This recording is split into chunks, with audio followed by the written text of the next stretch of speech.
Okay, so I wanted to go over a couple of things on this boat. I'm doing this paint job here. I wanted to show you some material that I'm using here. This is DP48.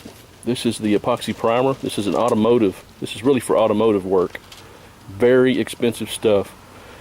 The DP402 and the DP48 together will, just what you're seeing right there, will run you about $135 just for that quart of paint and that quart of DP402.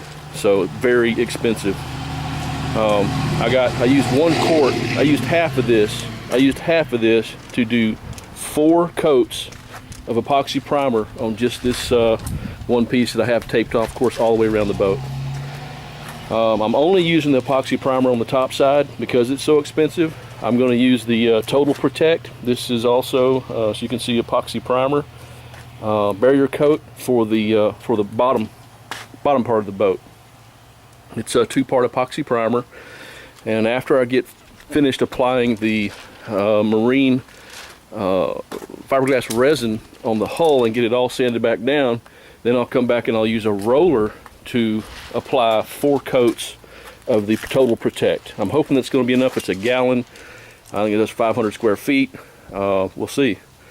I don't know.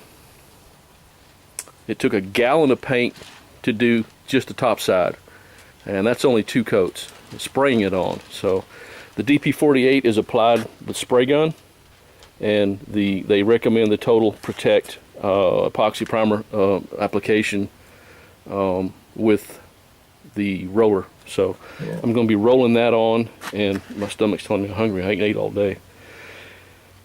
This is the paint that I'm going to be using, the Shopline PPG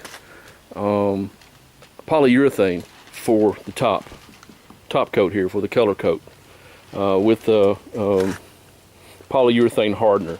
You can't use a regular hardener with the polyurethane. You can't use the same hardener that you use for the enamel with polyurethane. It won't work. It has to be polyurethane hardener. So you got to know your paints a little bit. What I'm doing right now is I'm going around the boat, and I don't know if you can, I can't see this through my viewfinder at all. I'll try to get close here so you can see. There's little tiny specks. You know what? I'm going to show you an area that you can see. Maybe I can see it through my viewfinder. Here's a good spot right here. See this? These are pretty deep right here, but you can use this spot putty glazing compound to fill in these little holes right here. You can use Bondo. These are pretty deep. If it was a vehicle, I'd probably use Bondo on that because they're pretty deep. They're probably maybe 2 millimeters or something. They're not real bad, but it's really basically for stuff like you see right here. I can't see this in my viewfinder. I can't see it at all, guys. I apologize. Anyway, so made spot putty for these little tiny holes that you have. And you want to get those all covered in or filled in before you apply your color, because anything that you can see on this paint job before you apply the color is going to show up like a sore thumb. You'll be able to see it 100 times worse after you apply your final top coat. It's ridiculous. Here's a good place you can see right here. This should show up pretty nicely. You can see all these little tiny little holes right here. This is from the fiberglass repair that I did, okay?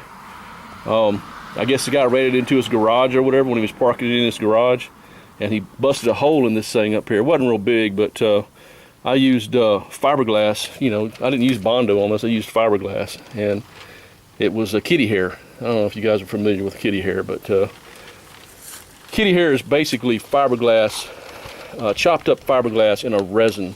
And it's somewhat like Bondo. It applies the same way, but it doesn't finish the same way, and you end up with this type of little pinholes in your finish work, and you don't want that. You don't want anything at all. Like I said, you can see this right here. This would show up like it would look like ass if I painted that. So I'm going around and I'm filling in all the little tiny holes in this whole freaking boat, and then I'll come back and I'll wet sand it, and then I'll apply my color, and I'll wet sand the whole area where I'm going to be applying the color. I'll probably use Scotch-Brite, a little bit of soap, a little bit of water, Scotch-Brite, and Scotch-Brite it, and then I'll put my color on it. Again, I'm not worried about the overspray down here, guys. I got to sand it again anyway, so I don't really care about that. I covered my bumper, so I'm good to go, man. Trailer, I'm not worried about the trailer either. I got to paint it anyway, so you know, I'm just worried about, not worried about it, but I'm ready to get this color on here, and then I can get on the hull of this boat, and it's going to go fast. It's going to go a lot faster than you might think. I don't know if I can find a space where you can see these cracks I'm talking about. I don't know if you can see this or not, man. They're not even noticeable. They're like little hair cracks. But when it gets like that, if you don't do something with that, water gets in there and it'll continue to deteriorate your gel coat. At least that's what I've been told. That's what the research that I've done on this situation that I got going on here. And you can see it right here. You can see some little hairline. I mean, you can't even feel it. But I'm gonna tell you something. If you put paint over that and you don't deal with that, that'll stick out like a damn sore thumb. You'll be like, well, why is your paint job all cracked? It looks like ass. Trust me, I know what I'm talking about. So that's why I'm going to go back and brush in that marine epoxy fiberglass resin, and I'm going to brush it in good to fill those cracks in and eliminate any possibility that my paint job may look like ass. Because as much time as I'm putting in this thing, I want it to at least look like somebody actually knew what they were doing when they did this. So. All right, guys, that's all I got right now. I'm just slow moving right now, trying to get this thing done. Make another video when I get a chance. Peace out.